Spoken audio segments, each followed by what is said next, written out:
মা কিন্তু কখনোই বলেননি রামপ্রসাদ ছোট, রামকৃষ্ণ ছোট, এই সমস্ত কথাগুলো উনি বলেননি। উনি বরং বলেছেন মায়ের পরম সন্তান রামকৃষ্ণ, মায়ের পরম সন্তান বামাখ্যাপা। তোমাদের যাদের মনে দুবিধা আছে মনটাকে স্থির করো। মা কখনোই ওই কথা বলতে চাননি।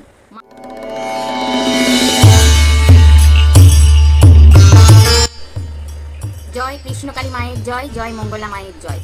আজকে আমি ভিডিওটা কৃষ্ণকালী মাকে প্রণাম জানিয়ে ভিডিওটা স্টার্ট করছি। আর অনেক দিন যাবৎ ভাবছি একটা ভিডিও দেব, তো দেয়া হয়নি। সবাই দিচ্ছে কৃষ্ণকালী মাকে নিয়ে ভিডিও, তো দিক আমি আমার অভিজ্ঞতাটা তোমাদের কাছে শেয়ার করব। আর তোমাদের প্রথমে জানাই আমার ভিডিওতে স্বাগত। তোমরা পুরো ভিডিওটা দেখো, তাহলেই বুঝতে পারবে মায়ের নামে যেসব কথাগুলো উঠেছে। মানে মা নাকি বলেছেন যে রামপ্রসাদ মাকে পাইনি, এইটা মায়ের নামে অভিযোগ এসছে। মা নাকি বলেছেন রামপ্রসাদ মাকে পাইনি, আমি পেয়েছি, মানে মঙ্গলা মা পেয়েছেন, এই কথাটা মা নাকি বলেছেন। তো এই কথাটা কখন বলেছেন আমি জানি না, তো যাই হোক হয়তো বা বলেছেন, আমি ভিডিওটা দেখিনি, হতেই পারে। তো আমি মায়ের ভিডিও বহু দিন থেকে দেখি, তো কিন্তু মাকে ডাকি, অনেক দিন থেকে ডাকি। আমি উপকারও পেয়েছি, সেটা তোমাদের আমি পরে বলবো। আর যে কি উপকার পেয়েছি না পেয়েছি সেটা আমি তোমাদের পরে বলবো। তার আগে আসি মায়ের নামে যে অভিযোগটা এসছে আজকের ভিডিওটা সেইটা নিয়ে, যে মা নাকি বলেছেন যে রামপ্রসাদ মা কালীকে পাননি আর মঙ্গলা মা সেই মা কালীকে পেয়েছেন। তো এটা সম্পূর্ণ মিথ্যে কথা। মা কি বলেছেন সেইটা আজকে আমি তোমাদের দেখাবো। তোমরা পুরো ভিডিওটা দেখো, তাহলেই বুঝতে পারবে। আর কিভাবে তোমরা মাকে ডাকবে, মাকে ডাকলে পাবে, সেইটা তোমাদের আমি জানাবো। পুরো ভিডিওটা দেখো, তাহলেই বুঝতে পারবে।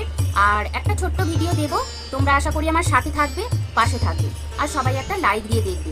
এটা মায়ের ভিডিও, এটা অন্য কোনো ভিডিও নয়, আমার ব্লগ ভিডিও নয়, কিচ্ছু নয়, আমার চ্যানেলের প্রোগ্রেস হবে সেই হিসেবেও নয়। তো যাই হোক, তোমরা ভিডিওটা দেখো। আমি তোমাদের জানানোর জন্য ভিডিওটা দিচ্ছি যে মায়ের নামে কতটা মিথ্যে কথা বলা হয়েছে। আর ওই কথাটা হয়তো হলেও হতে পারে, হয়তো বা কোনো ভিডিও আমি মিস করে গেছি, এটাও হতে পারে। আমি বলছি না যে একদম পারফেক্ট কথাটা, কেননা আমি ভিডিও মিস করে যেতেই পারি। হয়তো বা কোনো সময় মা কোনো কারণে কোনো কথার পরিপ্রেক্ষিতে অনেক রকম কথা হয়, একটা কথার পরিপ্রেক্ষিতে অনেক রকম কথা হয়, হয়তো সেইভাবে মা বলে থাকবে, কিন্তু আমি শুনিনি। তো আমি যেটুকু জানি সেইটা আজকে মায়ের মুখ থেকে তোমরা নিজেরা শুনবে, দেখবে, বিচার করবে, তারপরে আমাকে জানাবে। আর কমেন্টে অবশ্যই জানাবে যে তোমরা কি বুঝলে, সেইটা তোমরা কমেন্টে জানাবে। তো চলো মায়ের নিজের মুখ থেকে শুনে নাও মা কি বলেছে। রামপ্রসাদ, বামাখ্যাপা, ওনাদের নামে মা কি বলেছেন নিজের মুখে শুনে নাও। আর নিজের মুখে শোনো মাকে কিভাবে ডাকবে। শুধুই যে 108 বার মায়ের নাম জপ করলাম, হো করে মায়ের নাম জপ করলাম, মাথাটা চারিদিকে রইলো, এরকমটা না। মাকে কিভাবে ডাকবে নিজেরা মায়ের মুখ থেকে শুনে নাও। তো চলো দেখো মা কি বলছেন। আপনারা অনেকে বলেন নাম জপ করছি আমি, নাম জপের মধ্যে কিছু খামতি থাকে, নাম জপের মধ্যে নাম জপ হয় না। মায়ের পরম সন্তান পরমহংসদেব বলে গেছেন, ডাকার মতো ডাকতে যদি পারি।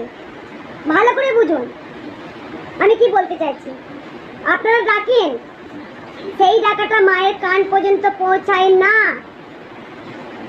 পরমহংসদেব মায়ের পরম সন্তান বারবার বলে গেছেন, ডাকার মতো ডাকতে যদি পারিস তখনই তাকে সাহায্য। তোমরা দেখো যত ভক্ত তোমরা 6000 7000 আছো, আজকে যত কোটি কোটি, আমি জানি কর্ম সবাইকেই করতে হবে, সবাই কর্ম না করলে কিন্তু হবে না। কিন্তু আমরা এটা একবারও ভাবি না যে আমার ঈশ্বরের থেকে আমাকে বেশি ভালোবাসেন। প্রত্যেকজন কিন্তু নিজেকে বেশি ভালোবাসেন, সব সময় অনাবরত নিজের কথা চিন্তা করেন, নিজের জন্য বেশি কাঁদেন। কেউ এক ফোঁটা চোখের জল মায়ের জন্য কেউ ফেলেনি। তাই জন্য গোটা পৃথিবীর মধ্যে কিন্তু মায়ের কমল সন্তান বামাখ্যাপা বড় মাকে পেয়ে গেল। হ্যাঁ, নিজের জন্য কিচ্ছু চাইল না, নিজের কোনো স্বাদ নেই, বোধ নেই, আর আমাদের মধ্যে অনাবরত চিন্তা সব সময়। তো বন্ধুরা, ভিডিওটা তোমরা সবাই দেখলে, সবাই শুনলে, মা কি বললেন সেটা তোমরা শুনলে। তো মা বলতে চেয়েছেন, তোমরা আশা করি বুঝতে পেরেছো মা কি বলতে চেয়েছেন, তবুও আমি একবার আমার মতবাদ দিয়ে বুঝিয়ে দিচ্ছি। মানে হচ্ছে মা বলতে চেয়েছেন মা কিন্তু কখনোই বলেননি রামপ্রসাদ ছোট, রামকৃষ্ণ ছোট, এই সমস্ত কথাগুলো উনি বলেননি। উনি বরং বলেছেন মায়ের পরম সন্তান রামকৃষ্ণ, মায়ের পরম সন্তান বামাখ্যাপা, এই হিসেবে উনি বলেছেন।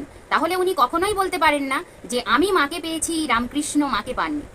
শুধুমাত্র আজকের ভিডিওটা তোমাদের বোঝানোর জন্য, তোমাদের যাদের মনে দুবিধা আছে যে হ্যাঁ মা এরকম বলতে পারেন, মা মানে তোমরা যাকে মায়ের দিকে মন দিচ্ছ কিন্তু মনটা ওই সমস্ত নেগেটিভ চিন্তাধারার ভিডিওগুলো দেখে তোমাদের মনটা ঘুরে যাচ্ছে, তাহলে তাদের জন্য আজকের ভিডিওটা, যে তোমরা মনটাকে স্থির করো।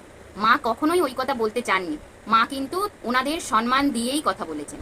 মা কেন বলবেন? ওনারা কতদিন আগেকার মানুষ, কত মহান মানুষ, মা বলতেই পারেন না। সেই কথাটা আমি আজকে তোমাদের জানালাম। আর কিভাবে মাকে ডাকবে, এক মনে ডাকবে, এক ধ্যানে ডাকবে, সেইভাবে আমি জানালাম। তো আমি যেটুকু বুঝেছি সেইটুকু জানালাম। মায়ের নামে অনেক বদনাম হচ্ছে, তো যদি আমি এতটুকু বদনামে মানে ঘোচানোর চেষ্টা করে থাকি, আমাকে নিজেকে ধন্য মনে করব। তো সেই জন্যই আজকের ভিডিওটা।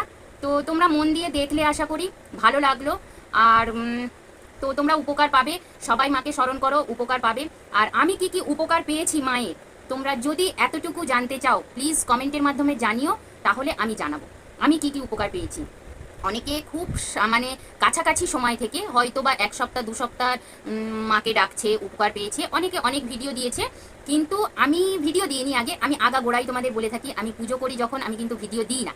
দেখবে আমি পুজো করছি বা কিছু করছি এরকম সময় আমি ভিডিও দিই না। হয়তো ঠাকুর সাজাচ্ছি সেই সময় ভিডিও দিয়েছি, ঠাকুর পুজো হয়ে গেছে সেই সময় ভিডিও দিয়েছি, আলপনা দিচ্ছি সেই সময় ভিডিও দিয়েছি। আমি কোনো সময় ভিডিও দিই না যে আমি ঠাকুর পুজো করছি। এইরকম ভিডিও আমার একটাও নেই, আমার দিতে ভালো লাগে না, কেননা ঠাকুরের দিক থেকে ধ্যানটা চলে যায়, ক্যামেরার দিকে ধ্যান চলে যায়, তো তখন আর ঠাকুরকে ডাকা হয় না।